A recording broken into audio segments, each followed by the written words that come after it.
Hey, so fear of rejection is at the core of everything where people fail in life.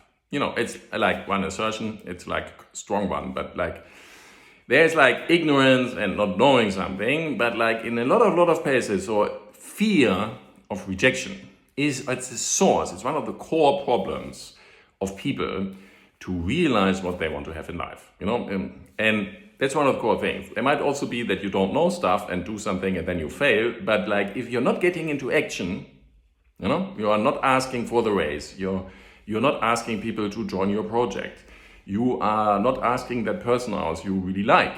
All of those are fear of rejection really at the core. If you say, hey, I don't like selling, fear of rejection. So deeply rooted in our animal brain, it's a very old thing, and you want to overcome this. And the thing is, it's just like, it's a fear, it's not real. If you get a no, you're still going to be alive. But this thing is not going to make a difference, because just knowing something, it's just in your upper brain, your lower brain is not going to do anything. So it's still going to stop you. So, I know that if there's this nice, attractive woman and I want to know her, I can just go over and start a conversation. I'm not going to get killed, usually. If I do so, it's just saying no, I don't want to speak to you, okay? So, but still rejection, or imagine your friends are behind you, seeing you going to that woman and you come back and that's it. And you're like, everybody's laughing about you. So you're completely ashamed, all these kind of things, could happen. But guess what? The thing is, training is the most important source here to overcome this. So, and there's two types of training. One training is to actually reduce the chance of rejection. Because, if you want to make an offer and you talk to people in a polite and nice way and so on. So there's one thing, we call this a phone training. It's really that you get a lot of yes. Because when you make an offer, you only make it when you know, that offer and what that person wants are like sticking together. You can link it and say, hey, that's cool, so offer it. And then you can offer this, and the hit rate is much better. And even though you develop a close connection and so on, but it requires something like a real conversation where you're listening, very good skill, where you're really selling with a high effect. So that's phone training. Look the phone training up. Here we are going for rejection training. You really want rejection. It's a desensitizing training. Maybe I didn't really pronounce that correctly, but for example, you have fear of flying, like Lufthansa is offering courses for people who have fear of flying.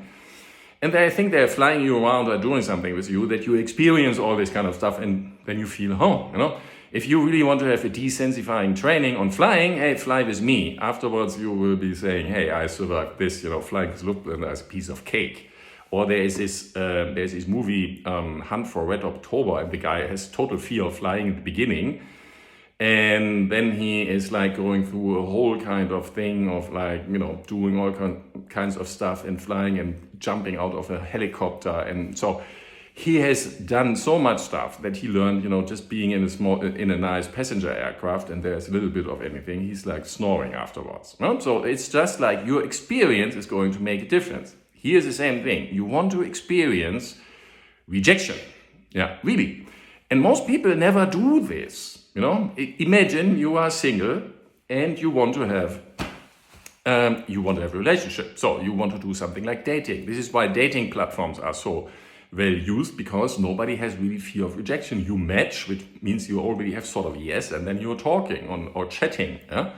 But it's not really there's like fakes and all kinds of things why that doesn't really work so well. But imagine you are single, and you say, okay, I'm just like dressing myself in a nice way, washed my hair, kept so that I'm like presentable, and then you go out to the public and look for your target audience. Let's say you look for an attractive woman. So you go out and see, an attractive woman. You just go there and say, hello, I'm Thomas, I'm single, how are you?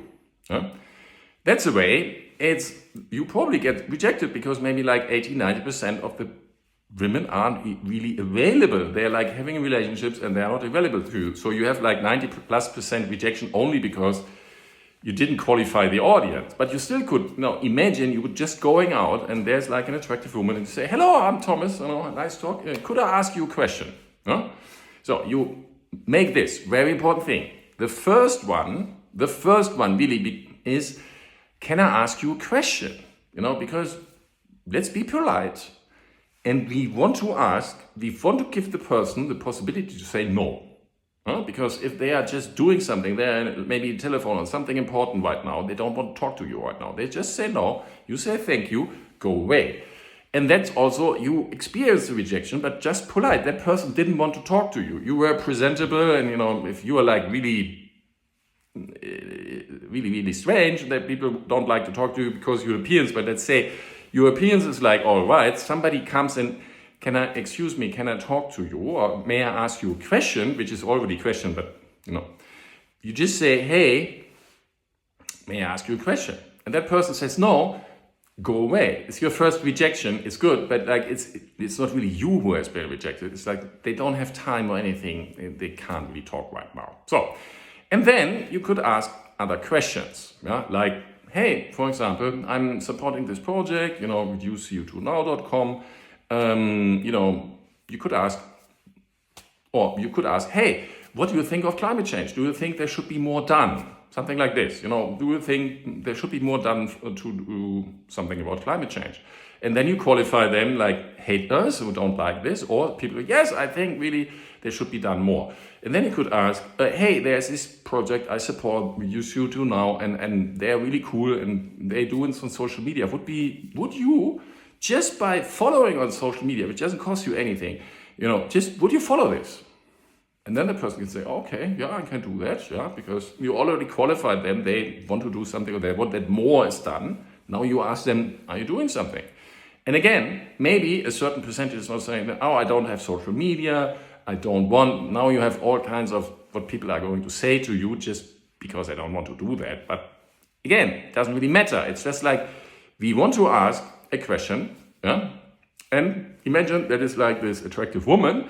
You already have started a conversation, and then you can say, yeah, really, I'm like, okay, it's fine if you don't want to follow, it's really fine. I'm just asking people because it's supporting the project, and I really like the project. Okay, that's, by the way, how I do this. I start with this total legitimate question. Of course, it's total authentic because I'm actually like supporting this project. Maybe you know this. And then I ask questions, and we have a conversation, and then we can, we can start talking, and then I say, hey, you are really friendly, you're really an attractive, you can make a compliment, hey, you are really an attractive woman, how about having a coffee together? It's really nice talking to you. And then go, and then, you could be asking going for a coffee, and you could also ask, hey, just one question, are you like single? Do you have a relationship? Do you have children? Because we have stuff there as well. You ask another question where you qualify the person. Do you have children? Are you in a relationship? And then they say, no, I'm single. I'm looking for a partnership. You can say, I'm single as well. And then you go. So you see, you just want to find out, is that person actually on the market? But, like you had already a relationship, you already be related with each other now. You already have like a connection, and you can ask more questions. And, even like, hey, how about drinking coffee together? And then that person might say, hell no, I don't have the time. But like, hey, then exchange phone numbers, whatever. But you see, it's not giving you any, it's just to introduce to a person, really simple. So how do we do now desensifying training? It's really simple. You just go out and ask questions. And I would advise going out and asking people on the street, strangers, and you just ask them always like two questions. First question is, can I ask you a question? Or may I ask you a question? Something like this, polite. And then they say no, you say thank you, go. If they say yes, you ask them the question like, hey, I'm supporting this project, they do stuff and on social media. Would you follow these people on social media? And then again, they can say yes, no, and maybe. And then if they say yes, you give them a barcode, and you have them, or you type in this stuff, or you tell them how it's called, and so on. That's it, they follow. And then you can say thank you, and go away, try this again, somewhere else. In the beginning, you do this with single persons. For example, as a man, you don't want to have like something to do with a woman, you just ask man. Then you do it with where you think what is easier or harder for you. Like, okay, go for women. You will find out that the women are more responsive anyway, at least what I found. And then you go for groups. I go up for groups of 4 women together. My target is going for 4 attractive women, because I know that I have something in my head for, oh, there's an attractive woman there, well, I'm not going to talk to you. So I just recently 2 attractive women, and I just went there and did the whole thing. It's really fun. And then I tell them, hey, you're really attractive women, and how about thinking of being influencer on social media? But you see, we already have rejection training. You just go out, experience rejection, and set the whole training. Do this 100 times on a day. You get a training. It's extraordinary. You want to do more? CLTT. Thank you very much for watching. Please follow the channel.